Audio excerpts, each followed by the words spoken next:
Katonda teri n'omu Katonda singa aba atulamudde okusinziira ku kigeera kye eky'obutuukirivu asobola kubeera nga ayitawo. Y'ensonga lwaki mu kubanga ffenna twayonoona Balumi 6:23 egamba nti nno empeera y'ekibi kwe kufa naye ekirabo kya Katonda bwe bulamu obutaggwaawo. Ekirabo ekyo kisangibwa mu Mukama waffe Yesu Kristo. Okuyita mu bikolwa byo tosobola. Y'ensonga lwaki Tito 3:5 egamba tatulokola lwa bikolwa byaffe ebirungi wabula tulokola olw'obusaasizi bwe. Y'ensonga lwaki Befeso 2:8-9 egamba titulokolebwa lwa kisa okuyita mu kukkiriza.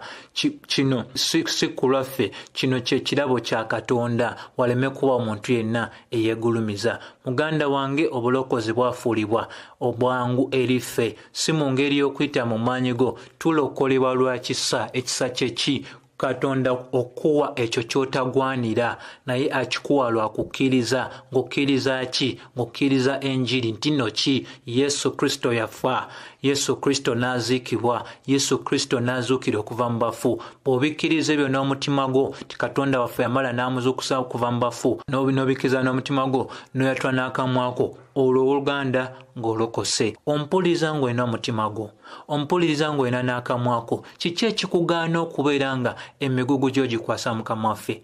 Jjukira Matayo 11:28 egamba nti mujje gye ndi mmwe mwenna abazitoowereddwa era nange naabawummuza. Bw'oba okkiriza nti ozitoowereddwa, bw'oba okkiriza nti tosobola kwerokola, jangu eri Yesu akuwe ekiwummulo ekyotasobola kuba ng'ogeraganya ku bintu byonna. Mukwano, obudde bugenda, tobuganya budde genda, ate obudde tebulinda. Naawe by'omanya abantu babyogera. Obudde tebulina n'omu gwe bulinda. Weesaasire, naawe weeyagale, weefeeko, ogambe naye emyaka gino gyonna, ebbanga lyonna nsuubiza nja kulokoka. Kati lufuuse luyimba, naye olina okukoma. Kirekera okubeera nga luyimba, osale ogambe olunaku olwaleero, kubanga Abakolinso 2 Ekisuulo y'omukaaga olunyolo okubwetto bwegamba nti obulokozi bubwo olunaku olwaleero. Obulokozi si bwankya, bwa leero.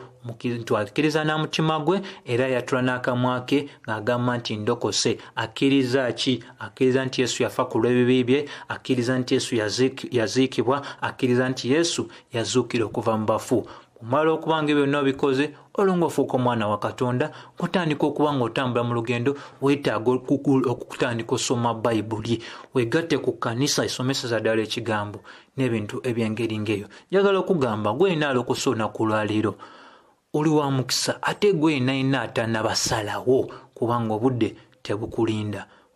Beera bulungi.